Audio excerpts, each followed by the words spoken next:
하도록 하겠습니다. 자, 앞 시간에 수자쌤이 마지막으로 두 패널에게 질문을 던졌기 때문에 어떤 질문이었는지 살짝 소개하면서 답변을 해주시고 이어가도록 하겠습니다. 네. 시훈이에게 각 개인의 자유로움을 좀 추구했으면 좋겠다 이런 주장이 있었는데 그게 또 역설적으로 눈치 보기로 이어지는 거 아니냐, 동의도 구해야 되고 뭐 그때 등등 그런 질문이 있었어요. 아까 수자쌤이 몇 가지 예를 들어주셨는데 뭐 예를 들어서 어느 공간에서 사용하고 있는데 누가 오는지 안 오는지 살피면서 사용해야 된다거나 내가 급한 일이 있는데 뭐 그 공간에 있는 사람에게 허락 받고 사용해야 된다거나 뭐 그런 점들 예를 들어주셨는데 수자쌤 만화 뉘앙스나 이제 만화시 상황 등을 봐서 솔직히 그건 좀 극단적인 예 같아요. 예를 들어서 내가 학생회의실에서 이제 핸드폰을 사용하고 있었는데 어떤 친구가 딱 들어왔다. 그럼 제가 그냥 가볍게, 그러니까 제 입장은 동의를 그렇게 무겁게 생각하지 않아주셨으면 좋겠어요. 그냥 야 내가 여기서 휴대폰 써도 되냐? 라고 간단하게 물어보고 써도 돼? 하면 쓰는 거고 아 야 내가 기분이 좀 안 좋아서 쓰지 마 하면 쓰는 거죠. 그리고 이제 개인의 자유를 추구하는데 방해가 될 것 같다는 점을 말해주셨는데 저는 개인의 자유를 추구하는 것도 중요한데 개인의 자유를 추구할 수 있는 기회가 주어지는 게 더 중요하다고 생각합니다. 현재는 그 자유의 기회조차가 없는 거죠. 네, 주연에게는 소통에 더 좋은 매개체가 될 수 있다는 좀 적극적인 어필을 주고 싶다.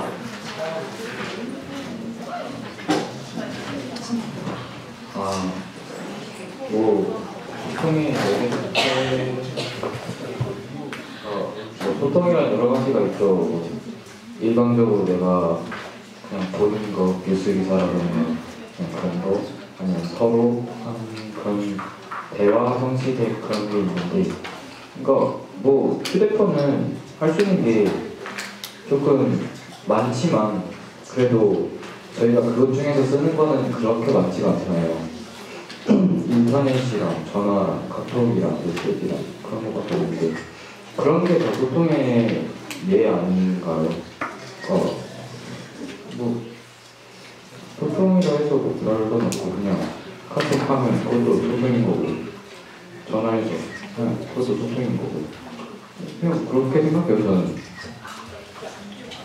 아까 또 얘기하시는 거예요? 네, 주열이 의견도 붙여서 말하는데 주열이는 방금 이제 스마트폰을 이제 소통의 기구로서 이용하는 걸 얘기했고 저는 소통의 매개체 역할로 하는 걸 얘기하고 싶어요. 그러니까 전자기기 자체로 소통하는 게 아니고 전자기기를 이제 대화의 주제로 삼는다거나 해서 얘기하는 경우도 얘기해보고 싶어요. 저 같은 경우는 이제 방학 때 승훈이랑 정말 자주 싸웠어요. 크게 싸운 경우가 이제 한 번 있었는데 그때 정말 서로 말도 안 하고 눈도 안 마주치고 이제 밥 먹을 때 엄마랑 같이 있으면 둘이 말 좀 하라고 할 정도로 하실 정도로 정말 크게 싸웠었는데 그때 정말 회복되지 않을 것 같이 느꼈었는데 지금은 얘기를 하고 있어요. 왜냐? 저희는 저랑 승훈이는 게임이라는 공통 주제를 가지고 있었고 그 전자기기라는 매개체를 통해서 그걸 공유할 수 있었거든요.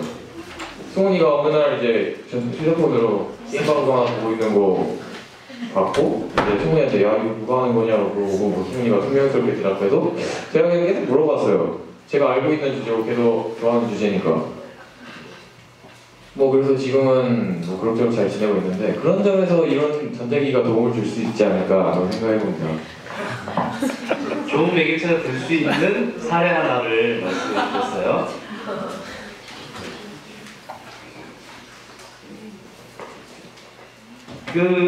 아까 지연이 어머님께서 제일 처음에 우리가 인간이 경험의 총량에서 직접 경험들이 가지고 오는 소중함 뭐 이런 얘기를 하시면서 이제 어쨌든 제가 해석하기로는 이 휴대폰, 전자기기 등을 통한 경험들이 그 우리 경험의 총량에서 일부를 채워가는 것이 뭔가 안타깝다 안 느끼는데 그거보다는 좀 더 직접 경험하면서 살았으면 좋겠다 이런 얘기 플러스 이쪽 친구들이 정의한 소통에 대해서 참 공감을 하셨다. 그 영혼과 뭐 그렇죠. 네, 결과적으로는 조금 더 진정한 소통, 조금 더 진정한 경험에 더 가치를 두시는 편이거든요. 네, 거기에 대해서 혹시 더 얘기하실 게 반론이라든지 있으시면 학생들이라든 부모님들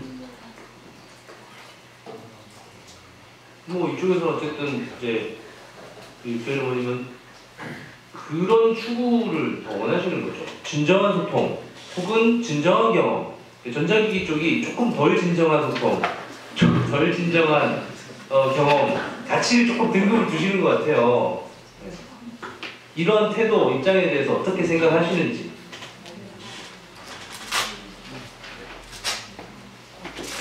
자, 학생 우선을 지키시려고 애를 쓰고 계세요.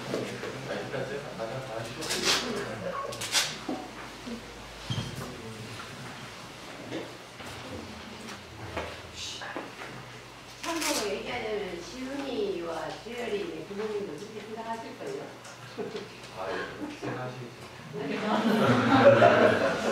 이쪽 부모님 어떻게 생각하세요?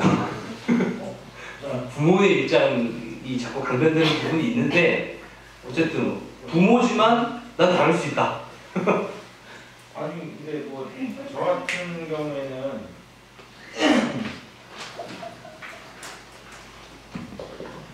뭐 자녀분들에서 이렇게 부모님들 입장이시라면은 기대가 크게 당연한데 제가 그냥 판단해 보면요, 아마 지금 게임에 몰두하고 있는 아이들은 평생 게임을 할 거예요. 그게 거의 저는 확실시된 문제거든요. 그러니까 50이 돼도 60이 돼도 게임을 하고 있을 거라고 저는 확신해요. 그러니까 그냥 그게 문제인 거죠. 그러니까 게임을 안 하고 더 좋은 게 있다라고 유도를 하거나 뭐 어떤 전 그게 좀 가능할까라는 측면이 있거든요. 그러니까 그게 가능할까라는 생각이 좀 가까운 거예요. 그래서 그러니까 막이나 소고를 물가로 데려갈 수는 있는데 이게 물을 억지로 먹일 수는 없거든요. 물론 상대적으로 이제 여기 있는 우리 학생들은 여러 가지 환경적인, 지형적인 이런 여러 가지 것들 때문에 제가 볼 때는 훨씬 더 영향을 덜 받고 이미 있다라고 느껴져요. 그것만으로도 굉장히 저는 좀 어떻게 보면 이게 영향을 덜 받고 있는 건데, 그렇다고 해서 그것을 어떤 본인의 어떤 그냥 스스로 어떤 시점에 어떤 시기에 더 재밌고 더 즐거운 일을 발견하든가, 아니면 그냥 그것을 통해서 시간을 다 버리는 게 아니라 혹은 그걸 통해서 뭔가를 이제 얻을 수 있는 단계로 넘어갈 수도 있다고 보거든요. 근데 이제 제가 제 생각에 아마 그럴 것 같아요. 아마 제가 이제 그렇게 말씀드린 이유는 제가 40대 중반인데 PC 게임이 1세대거든요. 제 주변에 있는 세대들이 PC 게임이라는 걸 하기 시작했고 그거 아직도 하고 있어요. 제 주변의 친구들은. 그 대신 좀 웃기만 웃긴데 건강하게 시간을 들여서 하죠. 어떤 특정한 시간을 빼서 자기가 하고 싶은 게임을 하고, 그리고 덕후들이라고 표현하는 사람들이 내 나이 대 사람들이어가지고 물론 어떤 수준이 그냥 나하고는 안 맞아 해서 게임 아예 안 하는 사람도 물론 있어요. 그런 친구도 그냥 잠깐만 해보고 말하는 친구들이 당연히 다양하게 있으니까. 근데 보시면 좀 어떨까라는 생각이 들어요. 저는 그게 좀 회의적인 입장으로 봐야 되지 않아요. 그냥 이 변화에 있고 이 친구들이 지금 약간 경도되어 있는 부분을 틀림없이 있는데 몰입하고 있다는 건 현실인 것 같다는 생각이 들어서 그렇습니다. 네, 제가 약간 국제선언 이렇게 질문 전달을 했나요? 하여튼 그 모든 부모님들의 마음일 것이다라는 말씀은 내 아이가 성장기에 그 총량의 비율에서 그래도 자연과 붙하고 사람하고 노는 시간이 더 1%라도 많았으면 좋겠다. 그 소통도 경험도 좀 직접 경험이 더 좋을 것이다. 이런 바람들이 모든 부모님들이 있지 않을까 정도 말씀하신 거라고 정리해도 되겠죠. 약간 틀린데, 달라요? 네, 이것도 얘기할 텐데. 알겠습니다. 네, 조금만 좀 일부러 토론을 이어가는 게 아니라 필요한 토론을 하시면 되니까 제기해 주시고요. 제가 이제 이야기 없으면 찬성 측에게 하나, 반대 측에게 하나 또 질문을 가지고 있는데 준비팀에서 준 거. 일단 그 전에 있으시면 먼저 하세요. 그 김상현 어머니가 말씀하셨던 그 편리성 외에 성장에 부정적인 것들이 더 많다. 그리고 상당히 경험이 개인의 성장에 아주 중요한 역할을 할 텐데 결과적으로 스마트폰이 애들한테 좀 해로운 영향을 많이 주지 않겠냐라는 의견을 주셨잖아요. 저도 이게 참 프로인지 저도 동의해요. 그래서 이거를 어떻게 동의하거든요. 근데 저는 좀 그냥 철학적 개념으로서 어떤 시간과 공간의 분리 또는 제한이 우리한테 저는 그래서 필요하다고 생각하고요. 우리가 늘 이걸 끼고 살는 게 아니잖아요, 애들이. 허용한다고 해도. 그런 점에서 정작 여기서 본질적인 문제는 애들이 스마트폰을 끼고 사냐 안 사냐의 문제라기보다는 얘를 소비의 도구로만 사용하는 것이 저는 문제라고 생각해요. 그러니까 지금의 스마트 기기 또는 뭐 컴퓨터 대부분 전자기기는 컨텐츠를 생산할 수도 있고 소비할 수도 있죠. 동영상을 본다거나 또 뉴스를 읽는다거나 이런 소비의 도구이기도 하지만 문서를 만든다거나 또는 뭐 PC자료를 만든다거나 또는 자기가 하고 싶은 말을 뭐 영화로 대신 만든다거나 하는 생산의 도구로 쓰이기도 해요. 근데 정작 우리 애들의 사용 빈도를 보면은 거의 99%는 다 소비를 위해서 쓰고 있죠. 저는 그게 문제라고 생각해요. 그래서 오히려 우리 애들이 뭔가를 쓰게 된다면 좀 자기가 어떤 표현할 이야기가 있다면 과거에는 글을 통해서 뭐 어떤 페이퍼나 또는 좀 되는 사람들은 책을 내기도 했지만 최근에는 자기를 표현하는 수단이 다양해졌잖아요. 그 대표적인 예가 여러분들의 세대에서는 사진이나 영상을 주로 만들게 되는데 저는 오히려 그런 자기 어떤 표현의 수단으로서 소통의 수단으로서 이런 스마트 기기나 또는 미디어를 생산의 도구로 사용할 수 있었으면 좋겠어요. 만약에 앞으로 계속 이렇게 나간다면 정말 2000년대 이후에 태어난 사람들은 미디어 문명이 더 많아질 수도 있겠다는 생각이 들어요. 그러니까 미디어를 소비할 줄은 아는데 정작 만들 줄은 모르는 대부분의 소통은 다 미디어로 하고 있는데 좀 오히려 저는 그것이 더 문제라고 생각해요. 오히려 그런 면에서는 더 적극적으로 미디어의 사용을 권장한다기보다는 그 미디어를 읽고 쓸 줄 아는 능력을 더 길러야 된다고 생각해요. 그런 면에서는요. 그래서 저는 제한적 사용에 대해서 좀 지지하는 어떠한 부분에 대해서는 약간 앉은 자리와 무관하게 동의되는 점을 말씀해 주셨고 조금 쉽지 않았던 점 중에 소비의 도구와 생산의 도구라는 점도 짚어주셨습니다. 네, 그렇게 하세요. 그 뭐냐 전자기기를 소통의 매개체로 아까 그 얘기에 생각난 게 하나 있는데 일단 저희는 뭐 세월이다 보니 일단 저희 세대가 휴대폰으로 게임을 좋아하는 세대잖아요. SNS 좋아하고 그런 세대인데 아까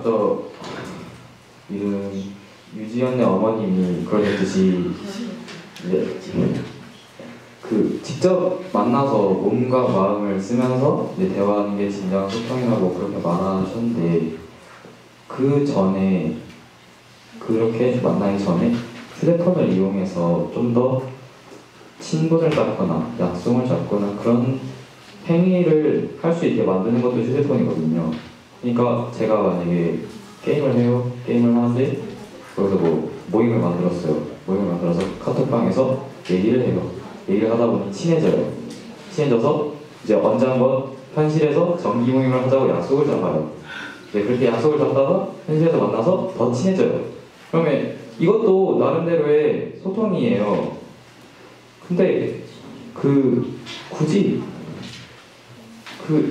꼭 현실에서 약속 잡고 현실에서 만나서 얘기하는 게 진짜 소통이 아니라 휴대폰으로 시작해서 결과적으로 직접 만나서 소통하는 것도 소통이라고 생각하거든요.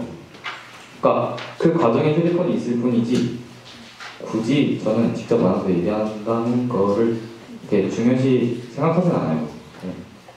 그리고 아까 소외감에 대해서 얘기를 했는데 이게 휴대폰이 없는 거는 소외감보다는 납득이 더 중요한 것 같아요. 이게 사람마다 저는 개인의 가치관이 중요하다고 생각하는데 공동체보다는 이제 사람마다 가치관이 다르잖아요. 다르기 때문에 모두가 휴대폰을 가질 수는 없어요. 이제 부모님의 가치관이 너는 다른 사람들이 휴대폰을 다 가지고 있어도 너는 안 돼. 그런 식으로 나올 수도 있는데 자기가 진정으로 휴대폰을 가지고 싶다면 자기의 가치관을 부모님에게 납득시켜서 어떻게 해서든 휴대폰을 사겠죠. 근데 그게 안 돼요. 그렇다면 그 부모님의 그 얘기를 자기가 이제 분하지만 납득을 했다는 것으로 봐야 되는 거라고 생각해요. 그리고 그렇기 때문에 소외감을 느껴도 이제 그건 어쩔 수가 없는 것 같아요. 네, 아까 중간에 저한테 지나간 얘기해도 되냐고 하셨는데 해도 돼요. 이렇게 막 맥락 있게만 깔끔하게 흘러갈 수는 없기 때문에 지나간 얘기인데 내가 거기에 대해서 못한 얘기 있으면 해주시면 되고요. 진정한 소통에 대한 이 환경의 역할이나 촉진제나 도구의 역할이 있다라는 얘기만 해주시는데 청중 쪽에서 막 흡족한 끄덕거림이 막 나오는 부분들이 있더라고요. 그게 있었어요, 좀 전에. 소외감에 대해서도 나름의 반론을 펼쳐주셨습니다. 하시고 싶은 얘기 있으세요? 소외감 얘기 나와서 하고 싶은 얘기가 하나 떠올랐는데요. 휴대폰이 없고 있고에 따라서 소외감이 생긴다면은, 그러니까 그 휴대폰이라는 매체로 인하여 내가 대화에 못 끼고 활동에 못 끼는 상황이 생긴다면 그건 다른 곳에서도 생길 수 있는 문제 아닐까요? 예를 들어서 우리 반 애들이 대체적으로 힙합을 좋아해요. 근데 난 힙합 안 좋아해. 걔네가 뭘 부르는지도 모르고 누가 있는지도 모르고 가사가 뭔지도 몰라. 그럼 나도 소외감을 느끼고 못 끼는 거예요, 대화에.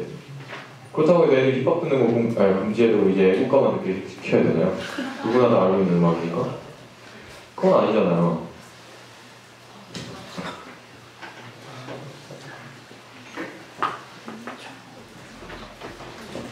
네, 그 부분에 대해서도 생각을 많이 해봤는데 네, 맞아요. 제가 앞에 말했듯이 소외는 우리 사회 만연해 있어요. 그냥 그 사람 자체를 쟤는 좀 별로야라고 소외시키는 경우도 있고 그 사람이 직접 운동을 안 한다고 그다음에 악기를 다룰 줄 모른다고 소외시키는 것은 사회에 있는 만연해 있는 하나의 장애물 중 몇 가지 드린 장애물 중 소외는 한 가지예요.